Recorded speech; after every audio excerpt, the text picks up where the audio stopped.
Faut-il parler de bon portage et de mauvais portage? Sûrement pas. Les notions de bonne position, de bons gestes, de bonnes pratiques ont été largement répandues par certaines personnes qui n'ont pas été capables de modifier les résultats observables au niveau de l'accouchement parce qu'en fait, depuis que toutes ces formations ont été faites, eh bien, au contraire, le taux de césarienne a augmenté. Donc, visiblement, la notion toujours qu'on peut choisir le bon geste, la bonne position. Non, non, non, c'est la position de la femme. Pour chaque femme, le comportement le plus adapté est le sien. À partir du moment où il n'est pas massivement influencé par le climat culturel, mais seulement par les perceptions de ses nouvelles capacités dans cette période particulière.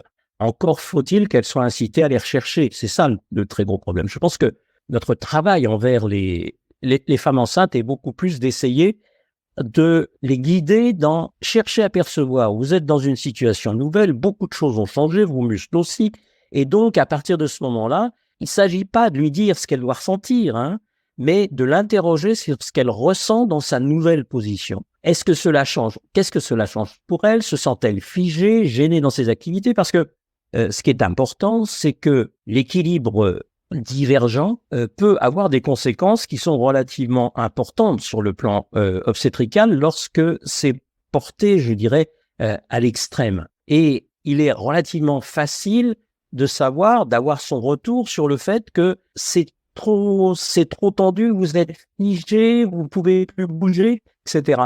C'est-à-dire que l'activité physique qu'on recommande actuellement, ça va être un peu provoquant, elle n'est pas responsable en elle-même d'une amélioration de la grossesse et de l'accouchement. Mais pouvoir faire cette activité n'est possible que si on n'est pas bloqué par son type de portage.